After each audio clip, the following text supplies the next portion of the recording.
Hello welcome guys, how are you? I hope all of you are fine.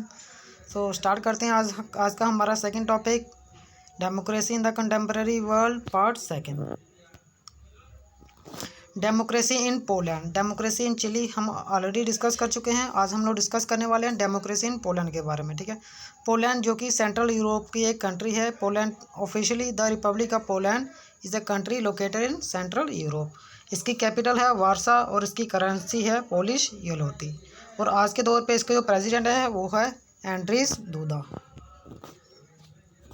Democracy in politics in 1980 Poland was rule by Polish United Workers Communist Party. ठीक है, 1980 के दशक में Poland की जो वहाँ पे जो रूल था वो था कम्युनिस्ट पार्टी का। कौन सी कम्युनिस्ट पार्टी थी?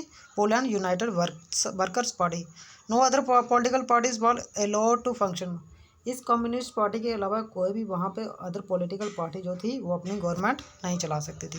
कम्युनिस्ट पार्टी का मतलब है कि एक ही पार्टी जो है वही रूल करेगी, कोई भी अदर जो पार्टी है उसको वो वहाँ पे पार्टिसिपेट नहीं करती। फॉर एग्जांपल जैसे आज के टाइम पे चाइना है, चाइना में कौन सी पार्टी है? कम्युनिस्ट पार्टी है, वही राज करती है, उसी के जो है बार बार उसी का ही लीडर चुना जाता है। People could not freely choose there leaders those who spoke against put in prison. ठीक है, लोग जो थे अपनी मर्जी से वहाँ के लीडर जो थे चुन नहीं सकते थे, और जो भी गवर्नमेंट के खिलाफ जाता था उनको पकड़ के जेल में बंद कर दिया जाता था। Government of Poland was supported and controlled by USSR which was a very powerful communist state. ठीक है, तो पोलैंड की जो सरकार थी उसको कौन सपोर्ट कर रहा था? उसको सपोर्ट मिल रही थी यूएसएसआर की। ठीक है, और यूएसएसआर जो था, जो कि आज के टाइम पे रशिया है, काफ़ी पावरफुल कम्युनिस्ट स्टेट थी। Strike off Lenin shipyard workers, तो क्या हुआ ऐसा जिसकी वजह से वहाँ पर डेमोक्रेसी आई? क्योंकि एक ही कम्युनिस्ट पार्टी की सरकार चली थी, तो बाद में वहाँ पर डेमोक्रेसी कैसे आई वो हम लोग अभी डिस्कस करने वाले हैं। इन 14 अगस्त 1980 workers of Lenin shipyard in Gdansk city went on strike demanding to take back a women crane operator which was dismissed by government from his service. तो क्या हुआ कि 14 अगस्त 1980 को वहाँ पर जो लेनिन शिपयार्ड थी वहाँ पर काफ़ी लोगों ने स्ट्राइक करना शुरू कर दी। स्ट्राइक क्यों शुरू हुई? कि वहाँ की एक क्रेन ऑपरेटर थी, वुमेन क्रेन ऑपरेटर, तो गवर्नमेंट ने क्या किया, उसको उसकी सर्विस से निकाल दिया। तो क्या था, वहाँ पर कोई भी इंडिपेंडेंट ट्रेड यूनियन बनाने की किसी को भी परमिशन नहीं थी। ठीक है, बड़ी बड़ी जितनी भी फैक्ट्रीज थी, बड़ी सी बड़ी प्रॉपर्टीज़ जितनी थी, सारी की सारी गवर्नमेंट के कंट्रोल में थी। गवर्नमेंट जिसे चाहे वो रख सकती थी और जिसे चाहे उसको निकाल सकती थी। ठीक है, all the factories and big properties in the Poland was under the control of government. ठीक है, सब कुछ गवर्नमेंट की मर्जी से होता था वहाँ पर। Independent trade unions were not allowed in the state. ठीक है, कोई भी जो थी वहाँ पे ट्रेड यूनियन जो कि इंडिपेंडेंटली अलो नहीं थी। So the strike was illegal. तो एक तरफ से देखा जाए तो स्ट्राइक इलीगल थी, बट द स्ट्राइक कंटिन्यूस, लेकिन लोग जो थे कंटिन्यूसली स्ट्राइक किए जा रहे थे, क्योंकि वो अपने जो जितनी भी डिमांड्स थी उसको फुलफिल करवाना चाहते थे, और वो चाहते थे कि जो वुमेन ऑपरेटर है उसको भी वापस लिया जाए।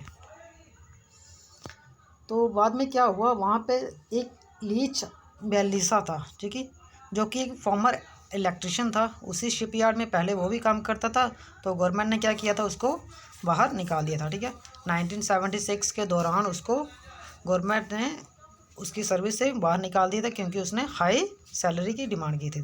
तो जब उसको पता चला कि वहाँ पे जो है लोगों ने शिपयार्ड के जो वर्कर्स है उन्होंने गवर्नमेंट के खिलाफ स्ट्राइक की है, तो उसने भी इस मूवमेंट को ज्वाइन किया, और बाद में वो वही इसी स्ट्राइक का वो लीडर बन के बाहर आया। He become leader of the strike. Workers want a right to form independent trade unions, release of political prisoners and end of the censorship of the press.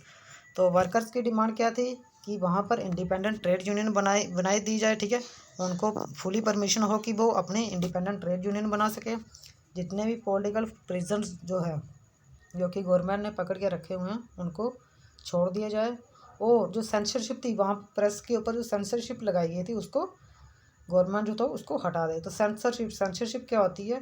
जिसमें अगर कोई भी जो है अगर गवर्नमेंट के खिलाफ बोल रहा है, ठीक है, तो वो गवर्नमेंट जो है हर एक चीज़ अपने कंट्रोल में रखती थी। वो चाहे उसकी आवाज़ को दबा सकती थी, उसकी आवाज़ को मीडिया में पब्लिश होने से जब चाहे उसको रोक सकती थी।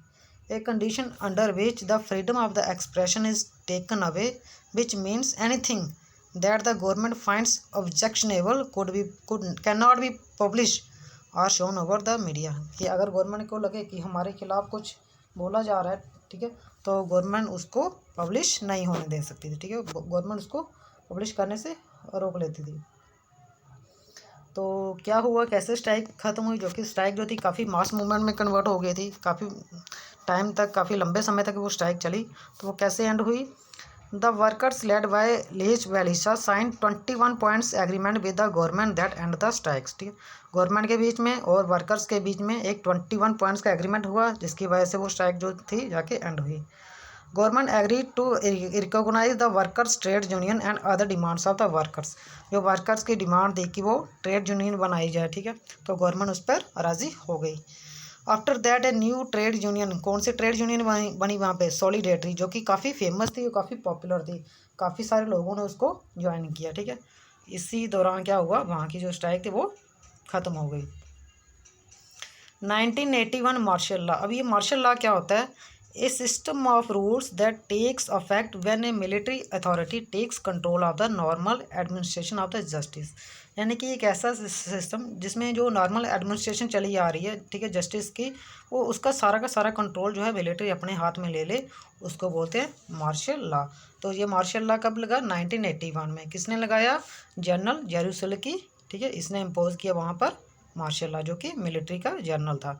तो क्या हुआ, जब मार्शल लॉ लगा, काफ़ी करप्शन फैल गई वहाँ पे, काफ़ी वायलेंस हुआ, ठीक है, काफ़ी सारे लोगों को बंदी बनाया गया, काफ़ी सारी हत्याएं हुई, और जो वहाँ की पूरी की पूरी जितनी भी मैनेजमेंट थी पोलैंड की, वो सारी की सारी डिस्ट्रॉय हो गई। ठीक है, freedom to organise protest and express their opinions were taken away. लोगों को वहाँ पे गैदरिंग करने होने का, यानी कि अपनी एसोसिएशन बनाने का, गवर्नमेंट के खिलाफ प्रोटेस्ट करने का, या फिर अपने विचार रखना, ये सारा का सारा अधिकार लोगों से ले लिया गया। ठीक है, तो इसी दौरान क्या हुआ, 1988 में जो सॉलिडेरिटी थी, ठीक है, जो कि इंडिपेंडेंट ट्रेड यूनियन थी, उन्होंने दोबारा स्ट्राइक शुरू कर दी। तो क्या हुआ, जब उन्होंने स्ट्राइक की, तो इस टाइम क्या था कि मार्शल लॉ लगा हुआ था कि थी, तो इसी दौरान गवर्नमेंट जो थी, पोलिश गवर्नमेंट, वो भी काफ़ी कमज़ोर थी, और इस टाइम यूएसएसआर का भी कुछ ज़्यादा सपोर्ट उनको नहीं मिला, जिसकी वजह से क्या हुआ, वहाँ पर उन्हें इलेक्शन कंडक्ट करवानी पड़ी। तो इस समय इलेक्शन हुआ वेलिसा और वेलिसा, यानी कि जो वर्कर्स थे, वर्कर्स की जो ट्रेड यूनियन थी और पोलिश गवर्नमेंट के बीच में। ठीक है, तो क्या हुआ इलेक्शंस में, solidarity contested 100 seats for senate and one 99 of them. 100 सीटों पर क्या हुआ, इलेक्शन हुई, जिसमें से क्या हुआ, सॉलिडेरिटी जो कि इंडिपेंडेंट ट्रेड यूनियन थी, 100 में से 99 सीट्स जीत गई। और ओबियसली जब 99 सीट्स जीतेगी तो क्या बनेगी, सरकार उन्हीं की बनेगी। तो Lech Walesa become president of the Poland in 1990। तो इस दौरान क्या हुआ, वहाँ पे डेमोक्रेसी आई, यानी कि क्या था, एक नॉन डेमोक्रेसी से कौन सी डेमोक्रेसी गारंटी बनी। वहाँ पे पहले जो राज था वो एक कम्युनिस्ट पार्टी का, और अब यहाँ पर फुली तौर पे एक डेमोक्रेसी आई। ठीक है, तो पहले हमने डिस्कस किया था डेमोक्रेसी इन चिली और पोलैंड। अब दोनों में अगर कंपैरिजन किया जाए तो Chile was a military dictatorship while Poland was rule by a communist political party. ठीक है, चिली में क्या था, मिलिट्री डिक्टेटरशिप थी, लेकिन पोलैंड में क्या था, कम्युनिस्ट पार्टी जो थी वही रूल कर रही थी।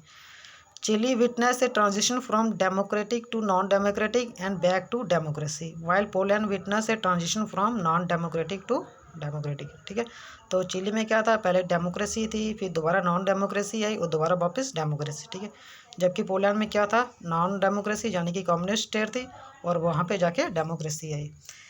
There were many difference between two governments. The government of the Poland claimed that it was ruling on the behalf of the working class, whereas the military dictatorship of the Chile under Pinochet made no such claim and supported foreign businessmen। ठीक है, chilli की जो सरकार थी, जो एलिंडे साहब जो president बने थे, वो लोगों के लिए, यानी कि on the behalf of people, लोगों के लिए काफ़ी अच्छा वो काम कर रहे थे। लेकिन जब वहाँ पर मिलिट्री डिक्टेटरशिप आई तो उन्होंने सिर्फ फॉरेन बिजनेस को ही सपोर्ट किया। ठीक है, उन्होंने काफ़ी सारा वायलेंस ही क्रिएट किया। लेकिन दोनों में कुछ सिमिलैरिटी थी। वो सिमिलैरिटी क्या थी कि the people could not choose और चेंज देयर रूलर्स। ठीक है, लोगों को ज़्यादा अधिकार नहीं दिए गए थे। There was no freedom of expression, लोग जो थे अपने विचार नहीं रख सकते थे। ठीक है, फ्रीडम ऑफ एक्सप्रेशन जो थी वो लोगों से छीन ली गई थी। The people could not form political association और organise peaceful protest and could not take political action. ठीक है, लोगों को द्वारा यानी कि लोग जो थे वहाँ पर अपनी एसोसिएशन नहीं बना सकते थे, सरकार के खिलाफ विरोध नहीं करते थे। अगर कोई विरोध करता था तो उसको या तो मार दिया जाता था या फिर पकड़ कर बंदी बना दिया जाता था। ठीक है, लोग जो थे लोगों को डायरेक्टली जो थी पॉलिटिकल एसोसिएशन में यानी कि पॉलिटिकल पार्टीज बनाने की कोई भी इजाज़त नहीं थी। ठीक है, तो ये थी डेमोक्रेसी इन चिली और पोलैंड के बारे में दोनों हमने डिस्कस की। आगे हम लोग डिस्कस करेंगे कि डेमोक्रेसी क्या है, क्यों ज़रूरत है डेमोक्रेसी की, Y democracy, what is democracy and what is the need of democracy in the present scenario. ठीक है, तो आज का टॉपिक जो है हमारा यहीं पे ख़त्म होता है। तो thanks for watching and give your essential feedback so that I can improve my video as much as possible. ठीक है, ओके गाइज, थैंक यू। ख्याल रखिएगा अपनी सेहत का। जैसे कि आप लोग जानते हैं कोविड-19 है, तो हमेशा सोशल डिस्टेंसिंग जो है बना के रखिए और हमेशा मास्क पहनिए। ठीक है, okay guys, goodbye guys.